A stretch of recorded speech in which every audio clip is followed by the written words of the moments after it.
मंच पर विराजमान सरकार एवं माननीय Dattaji Hosabale, secretary DARE and DGICR श्रीमान T Mahapatra ji, doctor RC Agarwal साहब,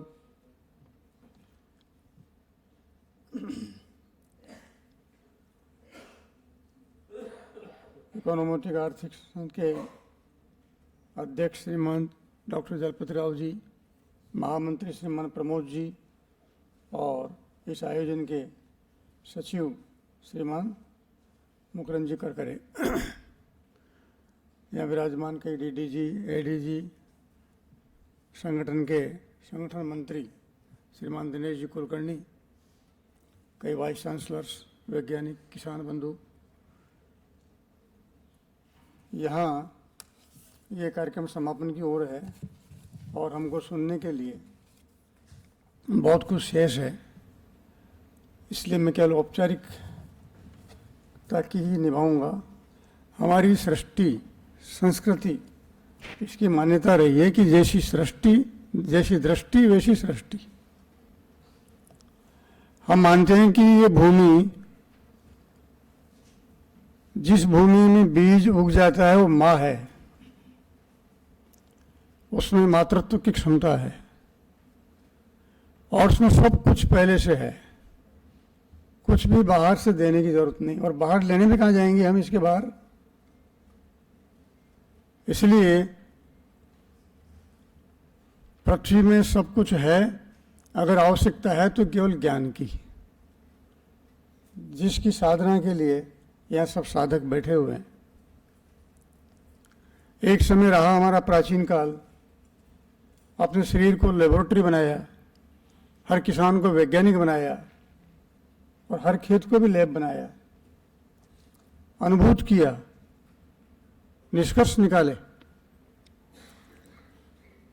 और क्यों नहीं, क्योंकि नामकरण ही हमारा इसी आधार पर पड़ा।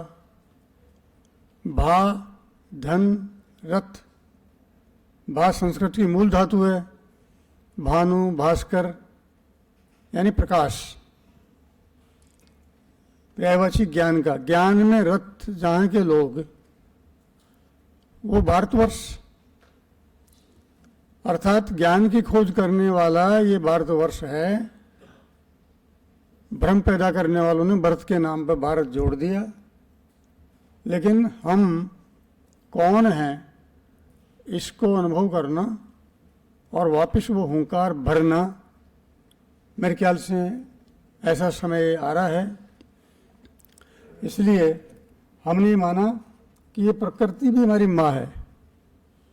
बीज के अंकुरण के बाद उसका 97% पोषण प्रकृति कर देती है। पंचतत्व है, सूर्य है, हम केवल 3% की पूर्ति के लिए सारी माथापच्ची करते हैं। और प्रकृति यानी ये सृष्टि 5 तत्वों से बनी है। इन पंचतत्वों के माध्यम से उससे जो सृष्टि बनी, 84 लाख योनियां बनी, हमारे शरीर बना और इसके उपभोग के लिए सारे साधन बने। इसका भी अपना एक नियम है।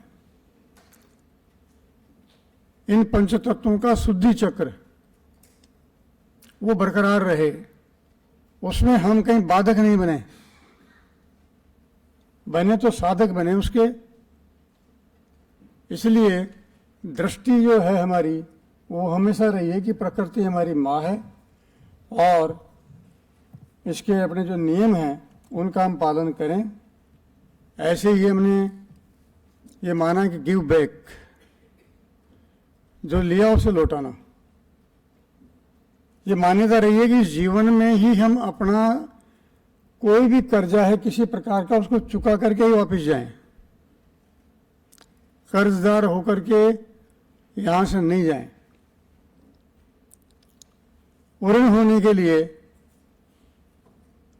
अगर कई बार कुछ ऐसे अनुभव आते हैं जीवन में कि नहीं, ये कोई पुराने जन्म का कर्जा था, ये मान करके हम संतोष कर लेते हैं और ये धैर्य धारण कर लेते हैं कि वास्तव में इस जन्म में चूक गया, अच्छा रहा।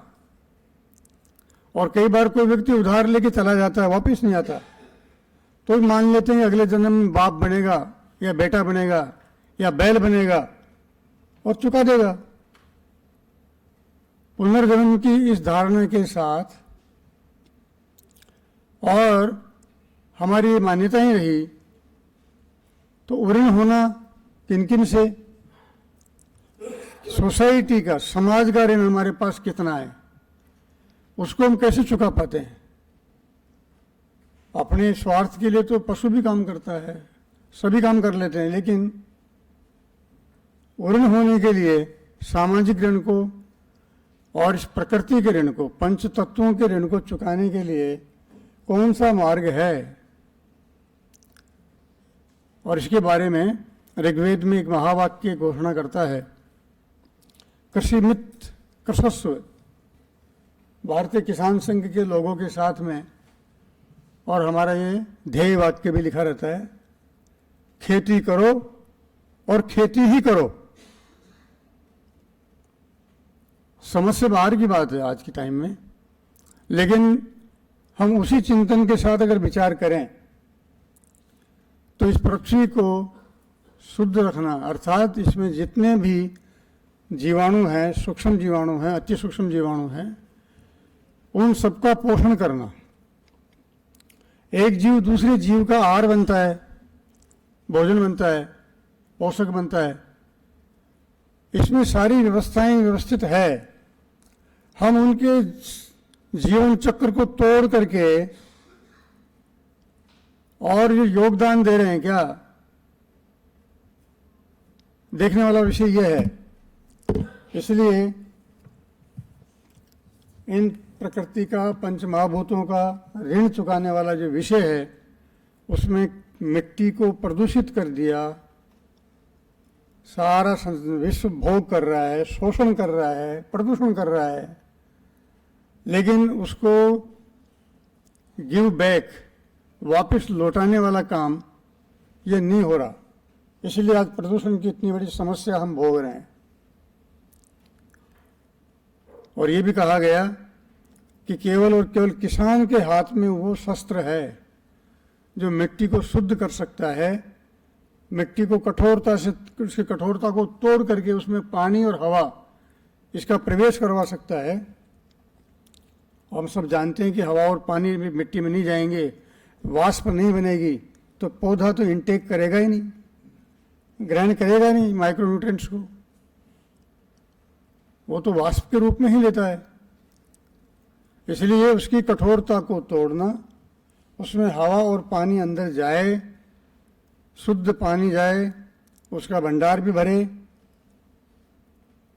और फिर वायुमंडल तो, वातावरण तो, पर्यावरण तो अपने आप ही ठीक होगा अगर इतना काम कर लेते हैं। तो ये माना गया कि ये किसान के हाथ में ये काम है और वो इसको कर सकता है। इसीलिए खेती करो और खेती ही करो अगर ऋण होना है तो।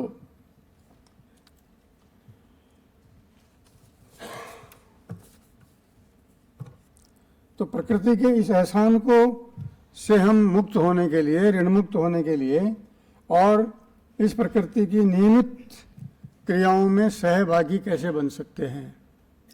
खेती करते समय हम सभी खेती का चिंतन करने वाले लोग बैठे हैं, इसके पोषक साधक बनने का जो रास्ता है वो विकसित हो।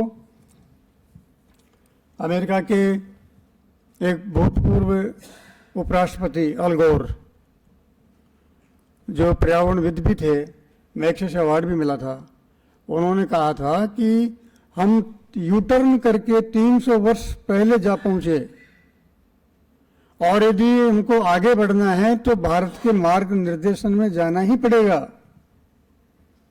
इसी प्रकार अर्नोल्ड टॉयलेट ने भी कहा कि 28 संस्कृतियों का, सभ्यताओं का अध्ययन करने के बाद मैं ये घोषणा कर सकता हूं कि अगर दुनिया को बचाना है तो भारत की ओर देखो, भारत की शरण में जाओ। अर्थात आज इस मिट्टी के बचाने के लिए, खत्म होते जा रहे पानी को वापस भंडारण के लिए, इस पर्यावरण के लिए दुनिया को कोई रास्ता दिखाई नहीं दे रहा।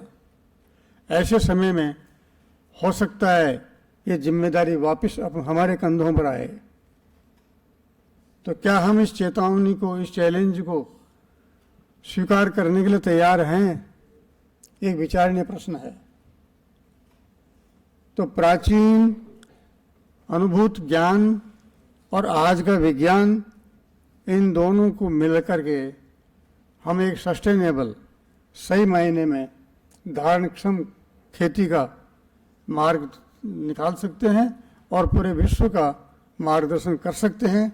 ऐसा कम से कम एक बात तो विश्वास तो हमारे मन में पैदा हो।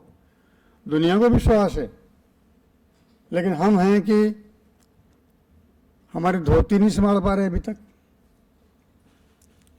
इसलिए अगर इस संगोष्ठी में इस तरफ हम एक कदम भी आगे बढ़ा पाए, मेरा व्यक्तिगत रूप से मानना यह है कि हम ये संगोष्ठी, ये आयोजन सार्थक होगा।